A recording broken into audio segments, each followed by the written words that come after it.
Welcome back to Fly Fishing Hatches Part 6. I'm Raj Kletke.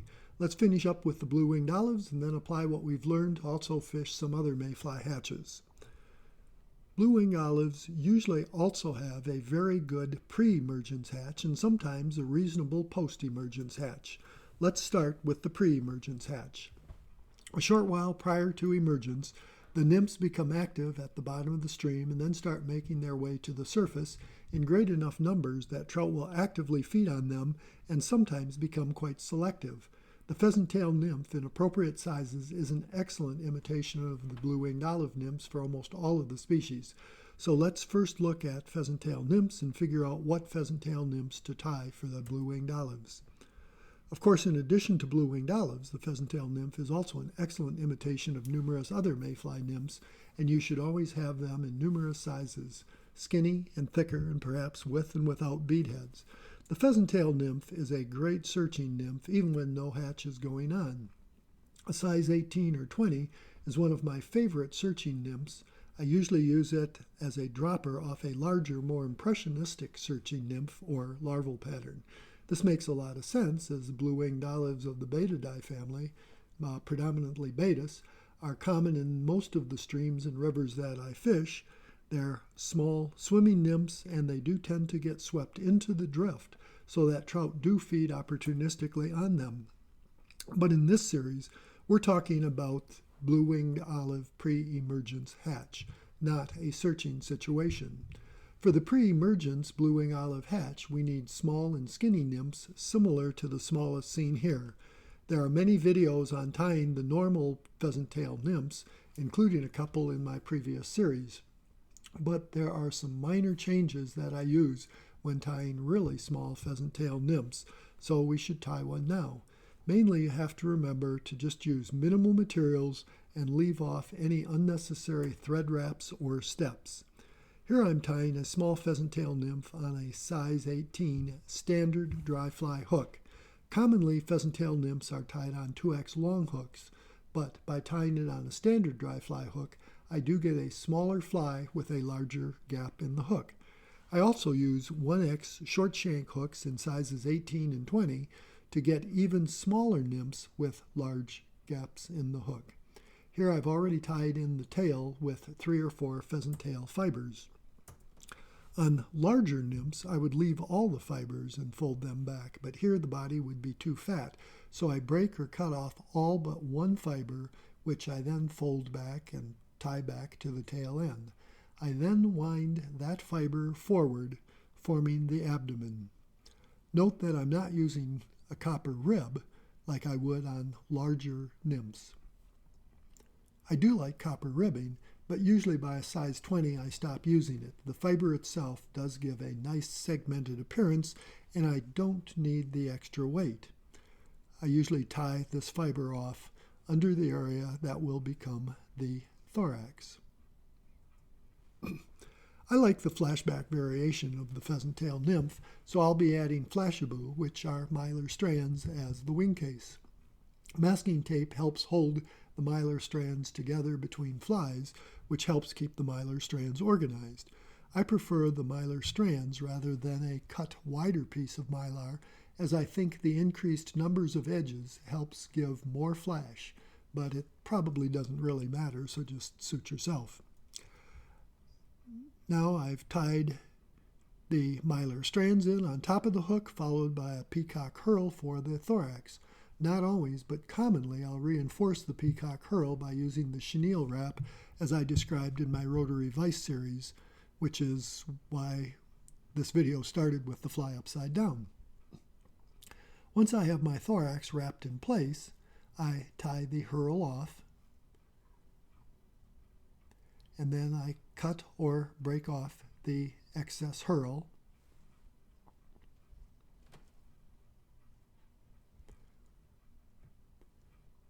And then pull the mylar strands over the top, forming the wing case.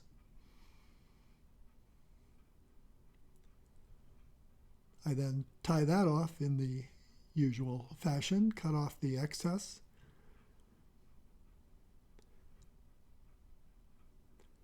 and at this point I sometimes stop on very small nymphs, but Generally, I like to add legs as I think they add some micro movement. I may use almost any feather for the legs, but since I already have a pheasant tail feather out, I usually just grab a few fibers from it. Whatever fibers I decide upon, I use a modified distribution wrap to distribute the fibers as a beard. I pinch them tightly to the far side and use the thread tension to bring them underneath the hook. Once I adjust the beard to look the way I want it, I tighten the wraps, put in a few extra wraps, cut off the excess fibers, and whip finish in my usual fashion. The pheasant-tail nymph has a great silhouette with great micro movement on the abdomen, thorax, and legs. When fished shallow, it also has some flash. You should be carrying pheasant-tail nymphs in various sizes for any stream that has mayflies. In appropriate size, often 18 or smaller, it works well for the pre-emergence blue-wing olive hatch. I tie the pheasant-tail nymph as a floating nymph also, but usually I just use this flashback pattern and fish it shallow when needed. When fish start rising, the main question I have is, do I continue using this nymph or do I switch over to the WD-40? Usually the WD-40 does win out, but I wouldn't hesitate to keep on this nymph if it's still working. Now that we've tied our small pheasant-tail nymphs, we're ready to fish the blue-winged olive pre-emergence hatch. But how do we even know when it's happening? Yes, you can find blue-winged olive nymphs with very dark wing cases on the rocks you pick up, so you know that blue-winged olives exist in your section of the stream, but you're not yet seeing rising fish, or at the most very few. The pre-emergence hatch, as the name implies, of course, starts shortly before, usually an hour or two, before the emergence hatch. So if you know when the emergence hatch was yesterday, you can make a guess if the weather is similar. For me, most commonly, I'm searching with a small pheasant-tail nymph as a dropper, waiting for the blue-winged olive emergence hatch, when relatively suddenly I start catching most of my fish on the pheasant-tail nymph rather than on the point fly. Shortly I'll be telling you what in practice I usually do, but first let's take a quick theoretical look at a blue-winged olive pre-emergence hatch and how to fish it. Early on, at the start of the pre-emergence hatch, the nymphs get active near the bottom of the stream, so here you would try to keep your nymph deep. As the pre-emergence continues, the nymphs start moving up the water column.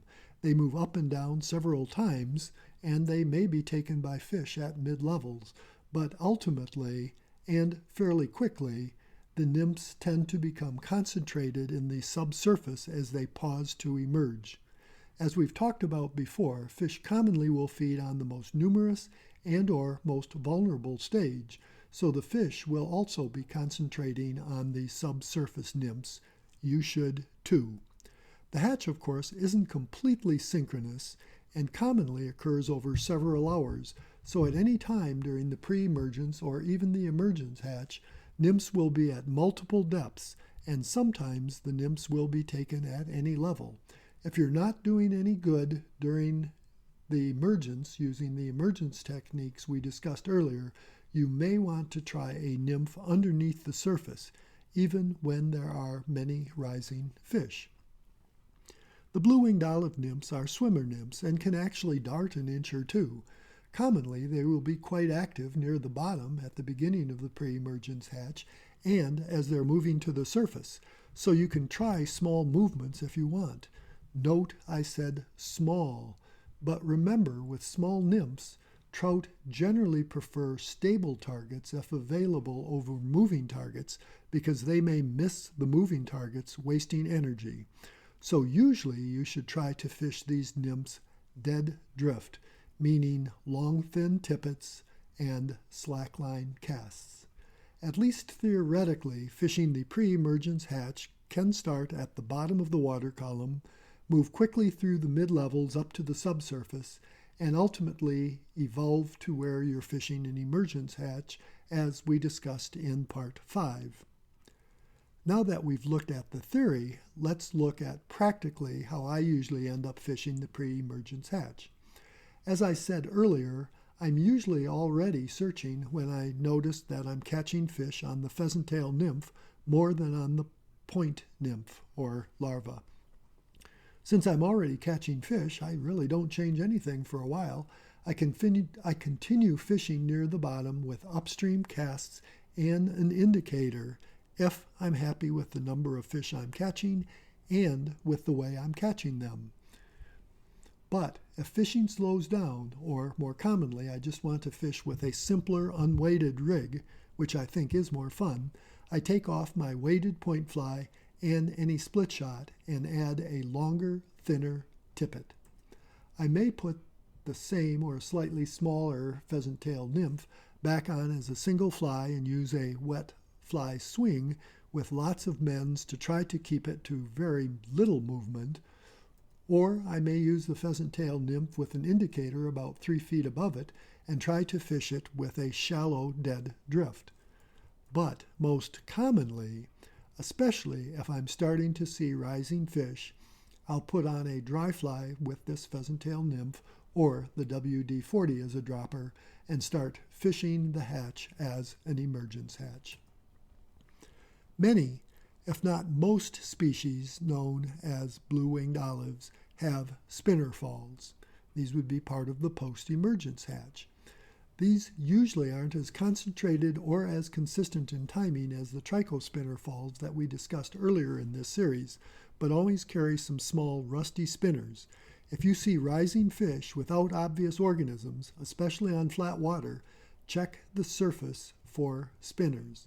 The blue-winged olive spinners often have some clear abdominal segments, but then so do other mayfly spinners. Nevertheless, you don't really need to know the species. Just put on a spinner of the same size you're seeing and fish it similar to the Trico spinner fall we discussed earlier. Remember that spinner falls may occur during more obvious hatches, so always check for possible spinners if your current approach to what you think is the obvious hatch isn't working.